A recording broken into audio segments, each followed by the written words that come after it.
মুসলিমদের শিশুদের রান্না করে খাইছে। আমি বানায় বলতেছি না, মুসলিমদের লাশ সিদ্ধ করে খাইছে, বড়দের লাশ প্রাপ্ত। প্রথম ক্রুসেডের কথা চিন্তা করেন, যখন ক্রুসেডাররা জেরুজালেম দখল করে নিল 1099 সালের জুলাই 15 তারিখ, আজকে থেকে 925 বছর আগের কথা। খ্রিস্টান ইতিহাসবিদরা লিখছে যে তারা এমন ভাবে ম্যাসাকার করছে যে রাস্তায় কিছু কিছু জায়গায় পায়ের গোলারি পর্যন্ত মানুষের রক্ত ছিল, আর কিছু কিছু জায়গায় রক্ত ছিল হাঁটু পর্যন্ত, মুসলিমদের রক্ত।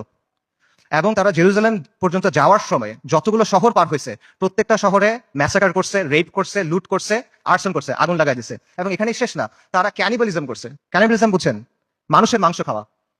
এটা ঐতিহাসিকভাবে প্রমাণিত। সিরিয়ার উত্তর পশ্চিমে একটা শহর আছে আল মারাতুন নুমান।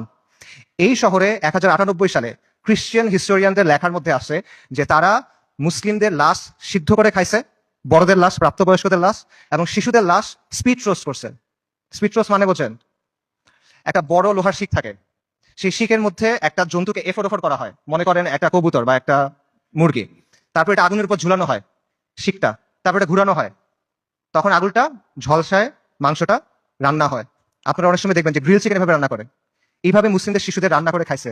আমি বানায় বলতেছি না, ক্যানিবলস এন্ড ক্রুসেডার্স একাডেমিক পেপার আছে, খুঁজে দেখেন, সেখানে প্রাইমারি সোর্স দেওয়া আছে, 12টা খ্রিস্টান সোর্স থেকে এটা প্রমাণিত। এই ঘটনা আমাদের সাথে ঘটছে। তাতারদের কথা চিন্তা করেন, বলা হয় যে মঙ্গলরা যখন বাগদাদ আক্রমণ করছিল 40 দিন পর্যন্ত মুসলিমদের হত্যা করছে। দজলা নদীর পানি লাল আর কালো হয়ে গেছে। লাল হলো মুসলিমদের রক্তে, কালো হলো সবকিছু পুরাই দিছে, ছাই গিয়ে নদী পানিতে মিশছে, পানি কালো হয়ে গেছে।